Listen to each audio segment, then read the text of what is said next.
gente, né?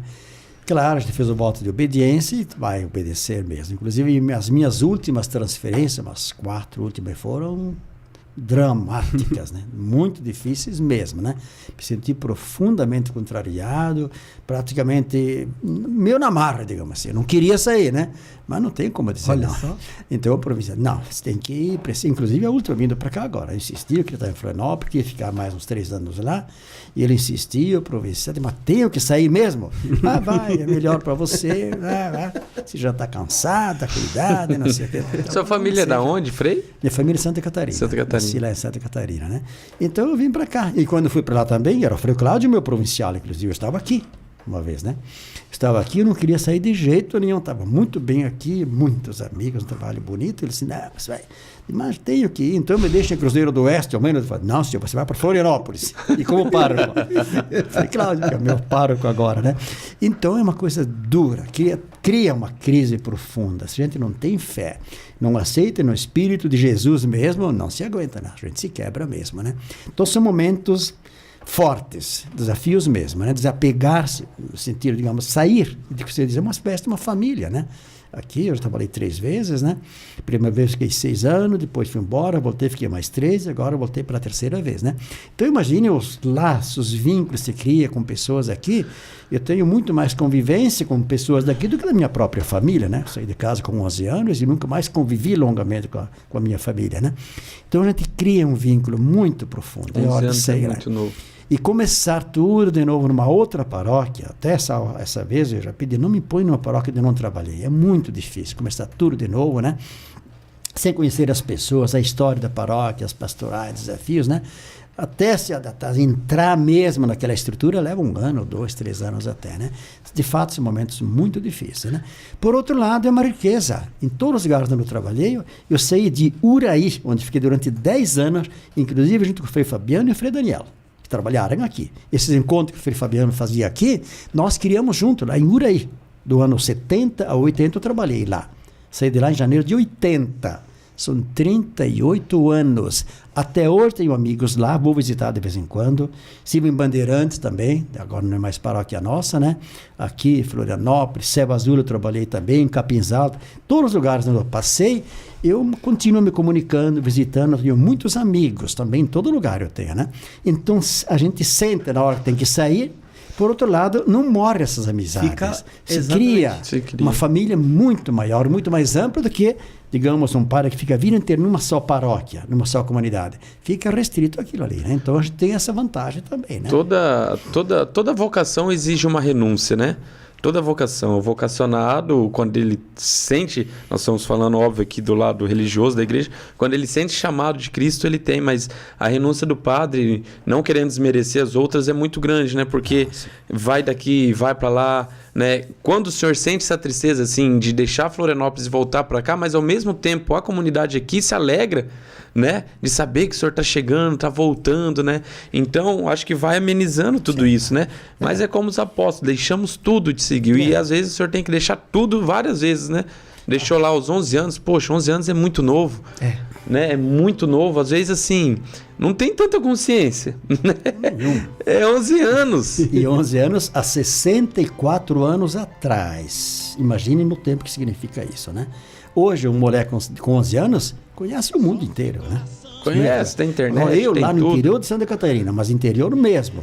Nunca saí daquela comunidadezinha, era o município de Itaió. Fui com meu pai 1 vez, 2 vezes, para entrar no seminário, tinha que fazer um exame de saúde. Fui lá no hospital para o médico me examinar, levar um atestado de saúde, né? Então nem a cidade fica uns 13 quilômetros, a comunidade onde eu nasci, nem lá eu não conhecia, né? Então, imagina a visão de mundo, tinha telefone, tinha nada, interior mesmo, né? Então, saí de lá, inclusive vim para Irati, aqui no Paraná, né? Em cima de um caminhão. Nossa. Viemos em 25, né? Caramba. Fiquei só eu dos 25, né? Saí de lá, fiquei com 11 anos, fiquei até os 16, 5 anos, sem voltar para casa, não tinha férias. Sem ver ninguém da minha família, né? Então a história foi essa, né? Que renúncia. Daí quando eu voltei, cheguei lá, tinha uma irmãzinha minha, tinha 4 anos e eu nunca tinha visto ela, né? Um irmão de 2 anos que também eu não conhecia, né? Então a história da gente é uma história assim, né? É emocionante demais. Né? Como foi que o senhor sentiu o chamado assim? Na verdade, eu não lembro um detalhe. Minha mãe disse que desde que comecei a falar eu queria ser padre. Não lembro. Eu sei que eu fui coroinha desde pequeno, fiz a primeira comunhão com 6 anos e 10 meses. Eu não tinha 7 anos quando fiz a primeira comunhão. Dava uma catequese meio básica, aí já fiz a primeira comunhão, né? Já fui coroinha, o padre vinha da paróquia, que é outra paróquia ali perto. Eu achava bonito o padre rezar missa e eu comecei a pensar ser padre também, né? Subir aqui, padre, freire, religioso, não tinha noção nenhuma, né? Comecei a falar em ser padre, fui indo, os padres que vinham rezar missa a cada 15 dias, né? Também começavam a acompanhar a gente, apoiar, em padres diocesanos, inclusive, né? E depois passaram os freios capuchinhos pregando missões, eu tinha 8 anos. 1949, eles passaram pregando missões, inclusive um deles, Padre Roque Basso, morreu aqui em Umuarama há poucos anos atrás. Era Frei Capuchinho, era Frei Francisco o nome dele, né? Eu sempre falava para ele, né? Ele foi o capuchinho que me pescou para a vida capuchinha, que morreu aqui em Umuarama, né? E outro, Frei Eugênio Nick, ele morreu ano passado lá em Curitiba com 96 anos, né? Os 2 freios capuchinhos que passaram para aquela comunidade só para pregar as missões e foram embora, né? Nunca mais eu vi capuchinha, só depois que eu entrei no seminário, né? Então Deus se serve dessas pequenas coisas, né? Tinha um seminário diocesano a 9 quilômetros de casa. Todo ano os colegas meus iam para aquele seminário, né? Não ficou nenhum lá, né? Eu não sei lá porque me encantei com os capuchinhos, barba, batina, cordão, sei lá o que, né? E resolvi vir para os capuchinhos, né? E os que foram lá não ficou ninguém. E eu vim para o Paraná, sofri, imagina aquela tristeza longe da família, né? Mas no fim, vai indo, Deus vai se servindo dessas pequenas coisas, detalhes, né? E vai conduzindo. É uma história de Deus, não é humano isso. Não são decisões que a gente vai tomando assim depois de uma reflexão, de umas motivações, né?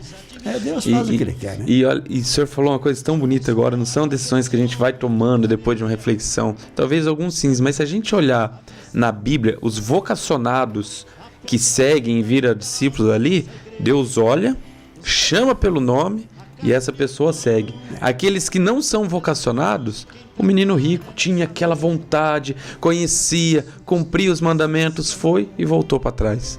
Né? Na Bíblia a gente vê os vocacionados que seguem, Deus aponta e chama pelo nome. Aqueles que não aparecem o nome, geralmente eles não seguiram. Aquele menino rico é um desses, né? Refletiu, deve ter passado horas e horas refletindo, seguiu os mandamentos, mas na hora H não foi.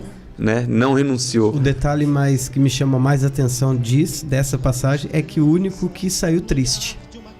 Que foi triste e voltou foi embora triste. Muito triste porque era muito rico. Foi o único que não deu o sim, mas em contrapartida saiu muito triste. O senhor falando dessas idas e vindas aí, falando a vida de um padre, de um consagrado, de um religioso, mas hoje nós estamos, né, falando do padre. A vida de um padre é dura nesse momento, né? Mas também o senhor também nos relata a alegria de criando vínculos e amizades e famílias, né, em todos esses lugares. Então isso também é uma grande riqueza que Deus, né, de certa forma também concede a partir dessas decisões, né, desses passos, né? Temos provações, desafios, gente que contraria, talvez tem horas que é difícil mesmo, né? Por outro lado, a gente percebe como as pessoas se realizam, são felizes através do sacerdócio. O apoio, a compreensão que nós temos, a estima das pessoas, que claro que a grande maioria compensa enormemente as decepções e os fracassos, né? O ano passado, em agosto, por exemplo, eu completei 50 anos de ordenação, estava em Florianópolis, na Trindade, né? Fizeram uma festa que eu fiquei impressionadíssimo que aprontaram lá, né? Daqui foram umas 10, 12 pessoas, inclusive, né? Dos outros lugares onde eu trabalhei, né? Então, nessa hora, você vê quanto é valorizar o sacerdócio da gente, né? Quanto o povo estima, quanto ele apoia, quanto ele incentiva a gente, como é maravilhoso isso. E não vejo méritos, virtudes, mas eu dizia, acharam tanta virtude em mim que eu não sabia que tinha.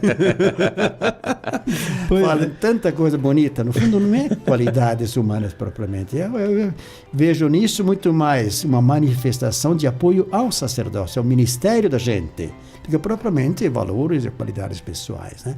Então, nesse sentido, sim, vale a pena ser padre, que há um retorno, uma aprovação, um apoio muito grande da parte da comunidade, né? Mesmo aqui, voltei esse ano para cá, que bom que o senhor voltou, como é bom. Então isso dá um estímulo bastante grande para a gente aguentar, apesar de certo momento. Apesar dos pesares. Papa Francisco, numa das suas primeiras falas, né, das suas primeiras frases ali, pediu para que o povo rezasse por ele. Isso. Né? Eu queria perguntar para o senhor sobre essa espiritualidade. Franciscano tem, né, uma espiritualidade diferente, né?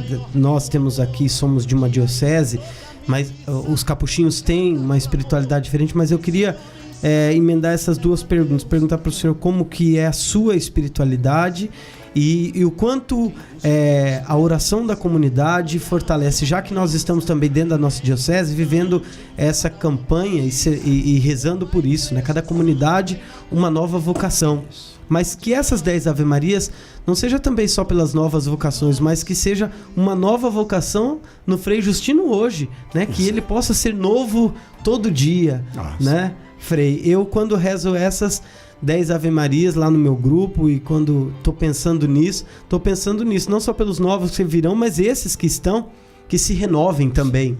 Né? Como que manter a espiritualidade?